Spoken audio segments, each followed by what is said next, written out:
Ele cobra na minha vida nessa noite e na tua vida mudança e transformação. Ele cobra nessa noite para nossas vidas posicionamento que precisamos ter a cada dia.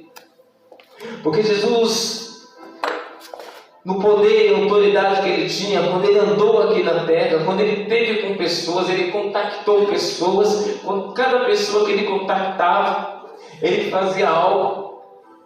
E conforme a recepção da pessoa, ela era transformada, ela era mudada. Então nessa noite eu quero dizer para você que se você adentrou nesse lugar, você não pode sair do mesmo jeito. Se for você para sair, eu e você sair do mesmo jeito desse lugar, façamos o seguinte: vamos fechar aqui, vamos a pé, vamos subir a Alicanta, descer, entrar, tem um lava rápido, está tocando sambão lá, vamos ficar lá, porque a gente vai sair do mesmo jeito.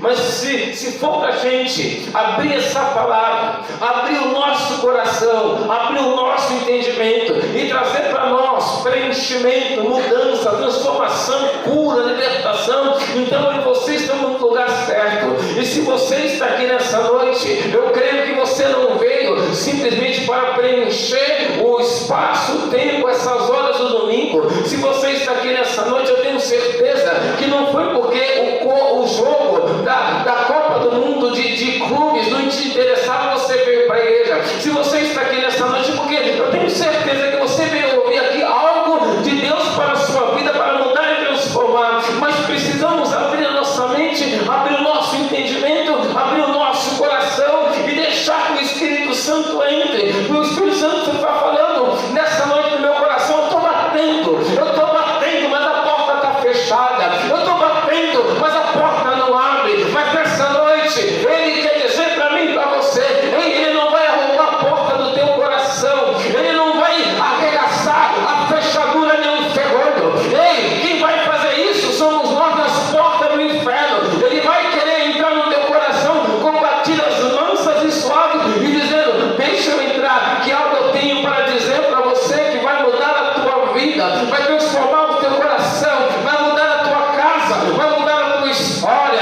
Ei, nessa noite o Espírito Santo está dizendo que quer mudar histórias aqui nessa noite, a minha e a sua história. Ele quer fazer a diferença, mas Ele está dizendo também que tem coração que entra e sai, entra e não se abre. Eu quero te dizer uma coisa nessa noite, em nome de Jesus. Jesus, Ele está às portas, Ele está vindo, Ele está querendo e buscando uma igreja que adore Ele, que se quebrante. Ele está nessa noite dizendo: ei, eu quero trazer libertação, porque tem cadeias que precisam ser quebradas, tem correntes malignas que precisam ser derrotadas, mas não há vitória nessa área, porque o coração não se abre, a fé não crê. Mas nessa noite Ele diz ao meu e ao teu coração: eu quero fazer a diferença. Vai depender de você, vai depender de você.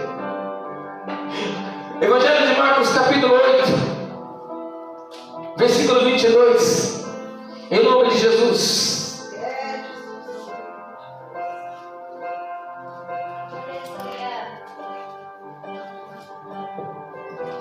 Glória a Deus. Quem achou, diga glória a Deus. Glória a Deus. Amém? Todos acharam? Evangelho de Marcos capítulo 8, versículo 22 diz o seguinte: e chegou a Betseba, e trouxeram-lhe um cego, e rogaram-lhe que o tocasse. E tomando o cego pela mão, levou-o para fora da aldeia, e cuspindo-lhe nos olhos, e impôs-lhes as mãos, perguntou-lhe se ouvia alguma coisa. Você tem essa Bíblia aí? Marcos capítulo 22. Eu quero perguntar uma coisa para você: o que está escrito na tua Bíblia? Cuspindo-lhe também?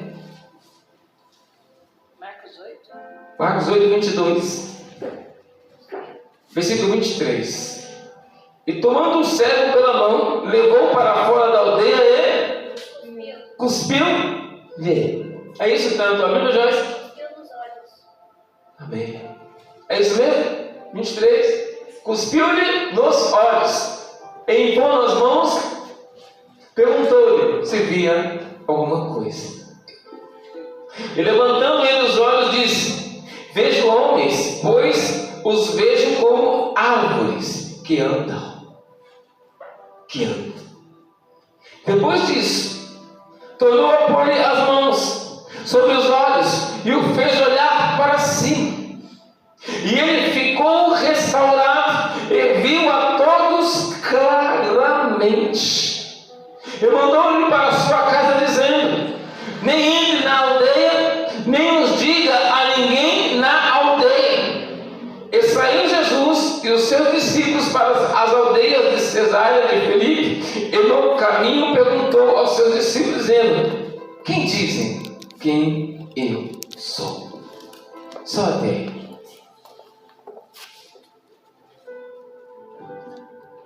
Queridos, nessa parte de milagre, de visão, de cura, de visão, Jesus fez outros milagres também. Lá em João capítulo 9, quando vinha um rapaz também com sua deficiência visual, os discípulos perguntaram: Senhor, quem pecou? Seus antepassados, sua família, quem pecou?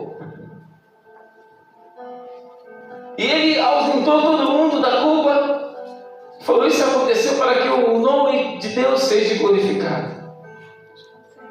E ali houve um grande acontecimento, um grande milagre. E ali Jesus curou aquele homem, porque ele fez praticamente o mesmo procedimento e mandou ele lavar os olhos no tanque de Siloé. E ali aquele homem foi curado. Depois dele ser curado, porque desde a sua infância ele era cego, e as pessoas admiravam.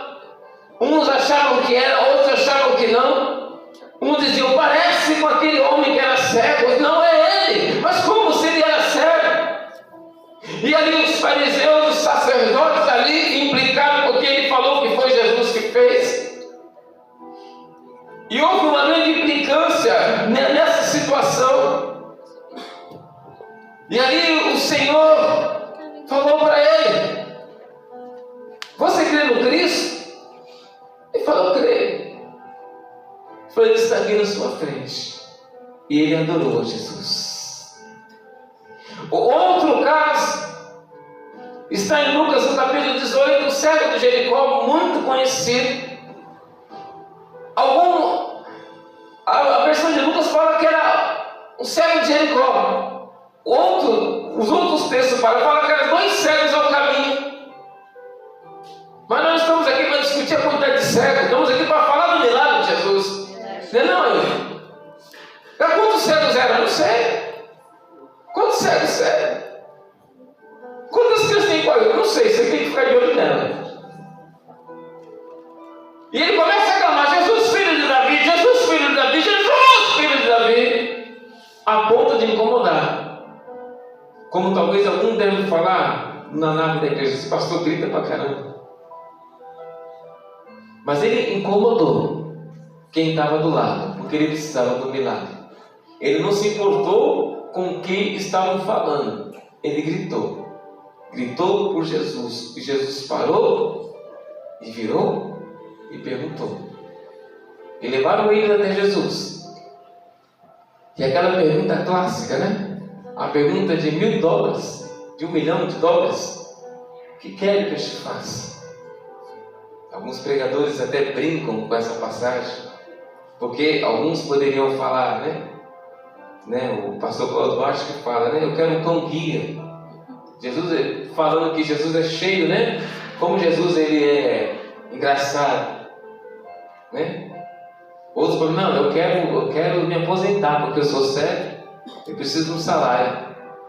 Eu quero uma bengala, né? Eu quero um golden, uma bengala, uma aposentadoria, uma casa própria, porque eu preciso do milagre desse Jesus. E às vezes eu fico pensando, a gente às vezes para e começa a pedir tanta coisa para Jesus, mas talvez o milagre é só a gente começar a enxergar as coisas, para tomar o caminho em direção e começar a prosseguir.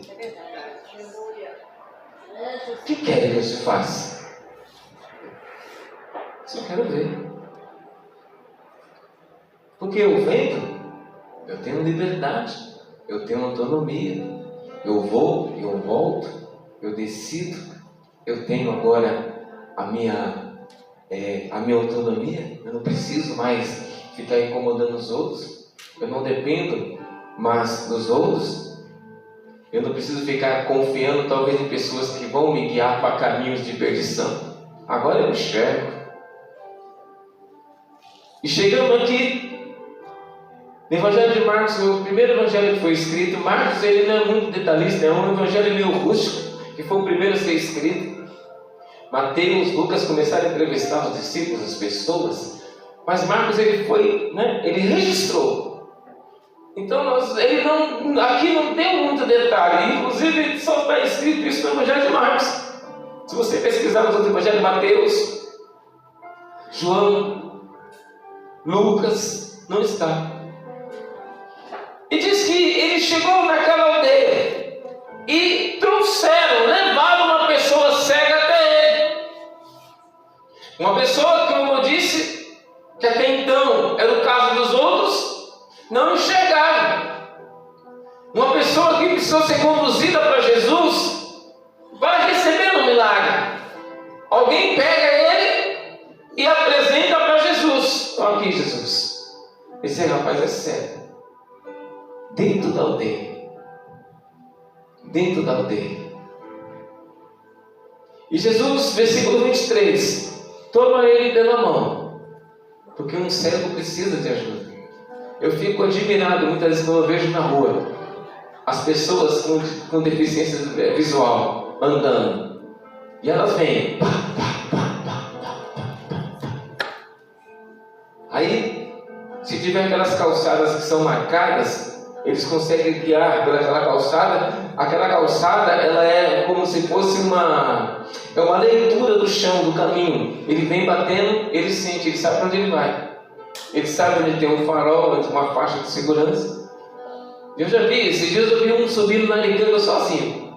Na Alicanga, que não tem aquelas calçadas, aqueles trilhos, né? Ele subindo com a bengala.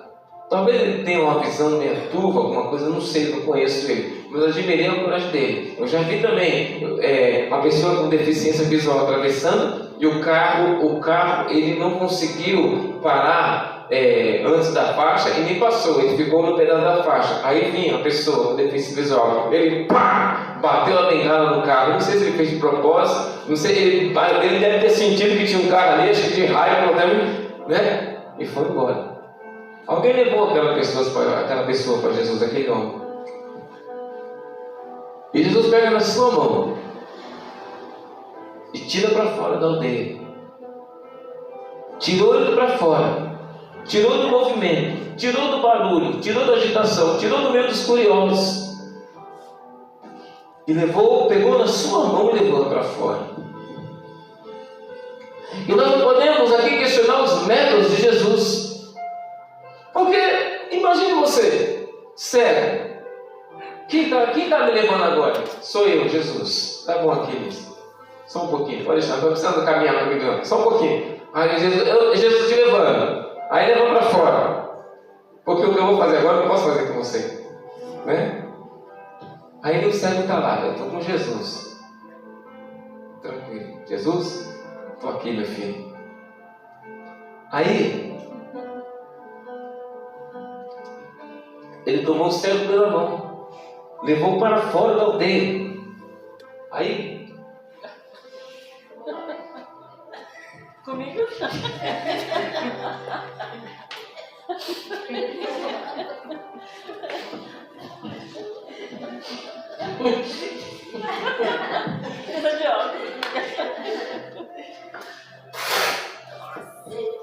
cuspiu.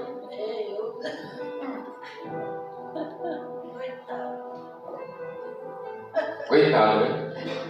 Pensou aí? O cara não enxerga. Alguém já levou ele. Aí então, eu estou seguro, estou com Jesus. Estou seguro, estou tranquilo. Quem vai mexer comigo? Estou com Jesus.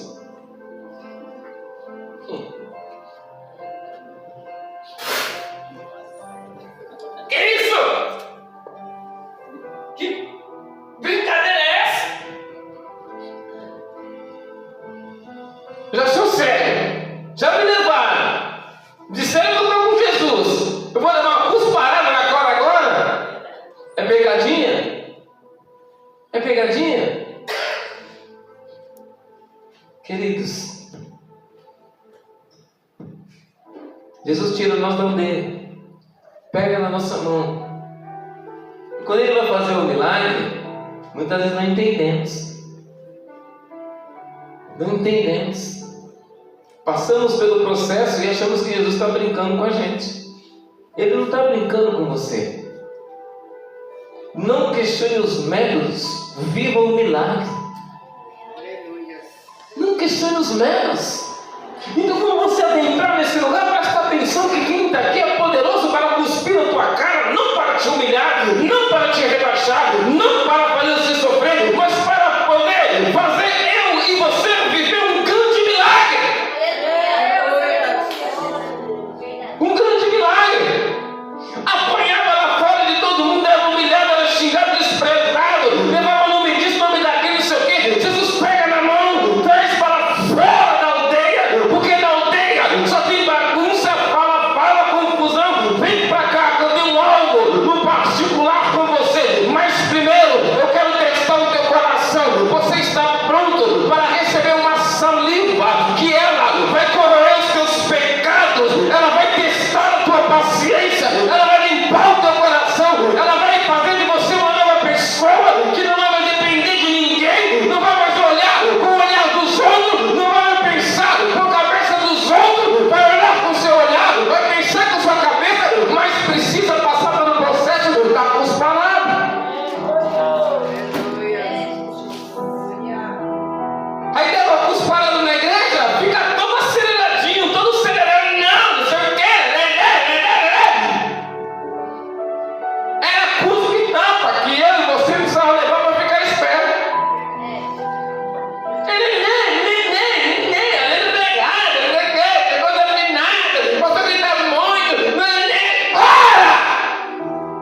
Se converte e vem para Jesus para Ele limpar a tua visão, a tua mente e o teu coração. Grande Deus. Aleluia. Aleluia. É um processo. Levou cusparada. Talvez até dentro da igreja sofreu situação, humilhação. Aguenta firme. Porque é um processo. O próprio Jesus chegou e cuspiu nele. E colocou, está vendo alguma coisa? Ainda não. Ei, deixa eu te falar algo. Como diz a muitas vezes a pastora, não tinha nada, não tinha esperança, não tinha salvação, não tinha vida eterna, não tinha cura, não tinha nada nessa terra. No meio da aldeia só te estava oferecendo porcaria, já estava oferecendo coisa que destruiu a tua vida. Aí Jesus pega, tira para fora, dá uma cusparada, para quem não enxergava nada já estava vendo alguma coisa, já estava vendo um movimento, já estava enxergando homens, já tinha algo, já poderia se virar de algum jeito, mas tinha um processo melhor. Fala para o teu irmão, tem processo melhor para a tua vida. Não reclama da cusparada, continua segurando na mão de Jesus, porque aquele que começou a boa obra, ele vai concluir na minha, na sua vida. Aleluia. Eu sei que cusparada é fácil. Ainda mais quando você sabe de onde não vem. Ainda mais quando você está ali num lugar de confiança. Mas é um processo para a gente se enxergar. Deus quer lidar com a igreja madura. Comunhão e adoração é a igreja madura. Ei, eu vou te dizer algo muito sério agora. Não entre nesse lugar com brincadeira. Não entre nesse lugar pensando que Deus não existe. Nesse lugar achando que é oba-oba. A cusparada é para limpar a tua visão. E se você estiver enxergando e voltar para a aldeia, a coisa vai complicar para a tua vida. Você está pensando que ser pastor é brincadeira?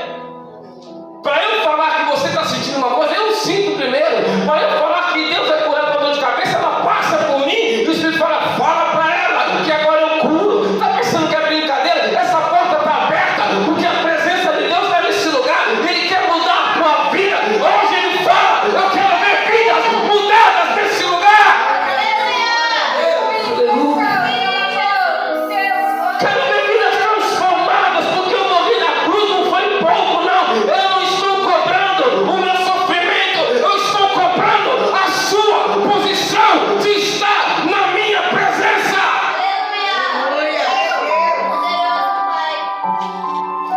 Aleluia. Tira para fora. Leva Adão a cusparalho. Ele fala, eu vejo, mas ainda a coisa está meio estranha. Essas pessoas estão muito altas. O perfil delas está meio fino, não parece árvores. Aleluia. Aí ele fala, não, peraí. Tem mais algo a ser feito. Tem mais algo a ser feito. Depois disso, tornou a pôr-lhe as mãos sobre os olhos e o fez olhar para cima. O primeiro processo é a cusparada. Recebeu, mas não foi qualquer cuspe. Quem tirou você dentro dessa aldeia maldita não foi qualquer um, foi o Todo-Poderoso que manda nessa terra, que criou os céus e a terra, que faz morto ressuscitar, que faz leproso ser limpo, que faz viúva receber o filho de volta, que faz uma mulher que está sofrendo 12 anos voltar a ter uma vida normal, que ressuscita a filha do homem, que tinha poder, mas não tinha autoridade e nem capacidade de fazer milagre, e ele vai e faz tudo isso. Quem chamou você para fora da aldeia, quem quer mudar e transformar a tua vida, é aquele que é poderoso, e ele está nesse lugar, ele habita nesse lugar, e ele quer dizer, ele está dizendo para mim e para você nessa noite, eu quero tirar a cegueira, eu quero tirar o bloqueio de mente, eu quero tirar as cadeias dos demônios que estão aprendendo a tua vida, estão afrontando a tua vida. Nessa noite é noite de libertação da tua vida. Toda cegueira vai cair por terra, todo medo vai cair por terra. Nessa noite ele fala para mim e para você, vai ter que sair a cegueira, vai ter que quebrar as cadeias, vai colocar esses demônios para correr, porque na minha presença o mal não para de pé. Aleluia. Aleluia. E ele faz a segunda vez.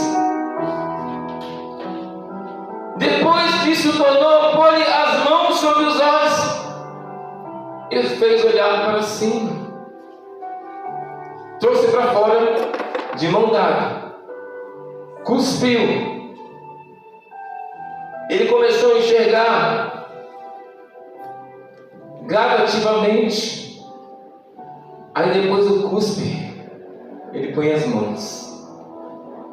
Ele põe as mãos e fala, agora olha para cima. E esse homem pega e olha para cima. Quando ele olha para cima, a sua visão abre.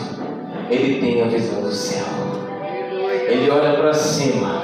E como o salmista diz, eleva os meus olhos para os montes, e de onde virá o meu socorro? O meu socorro vem do Senhor que criou os céus e a terra. O socorro do Senhor está descendo para a tua vida e está tirando toda a cegueira. Ei, em nome de Jesus, eu não quero ver você no próximo culto do mesmo jeito, não. Deus vai mudar a tua vida, Deus vai quebrar cadeias e correntes. Essa porta está aberta, não é para brincadeira. Nós pagamos 2.345 de aluguel, não é para deixar essas portas abertas para vento entrar e sair, é para vidas entrar e ser transformadas, é para vidas entrar e ser restauradas, é para vidas entrar e sair da cegueira e começar a andar na luz, a luz que se chama Jesus.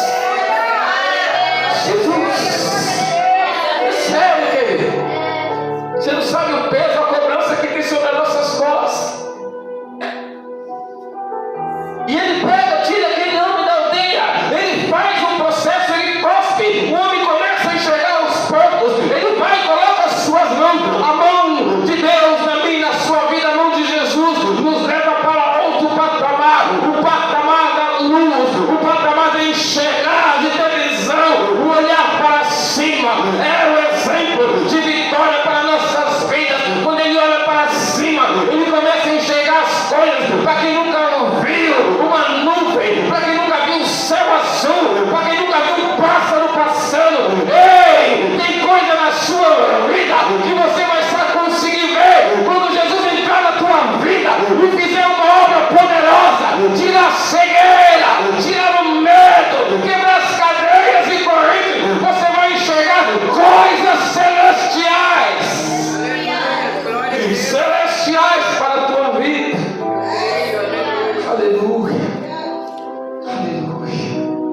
depois de fazer o milagre, estou concluindo, ele pega, fala, vou dizer uma coisa.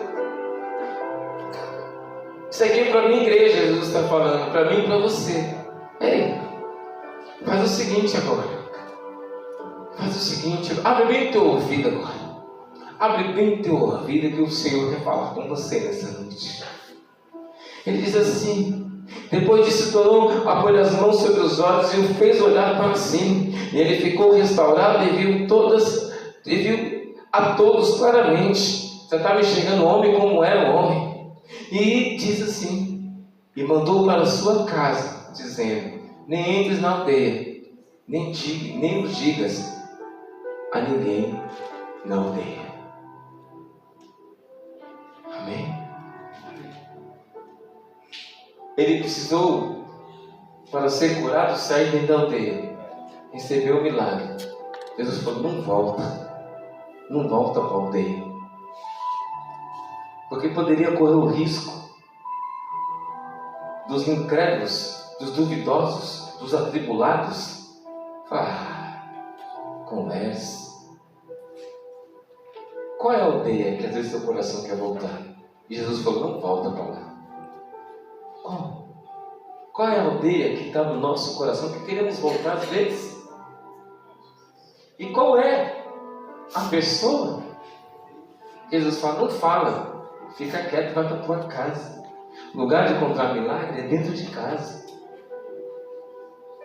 Então, pastor, eu posso testemunhar? Pode, depende das circunstâncias. Porque deixa eu te dizer uma coisa: o dia que eu e você nos posicionar a nossa vida no altar em Cristo Jesus, tem milagres que não vamos poder contar para pessoas. Cara, não vão acreditar, ainda vão duvidar e fazer chacota. Mas o Senhor vai dizer: quem faz chacota vai ver o Senhor te exaltando.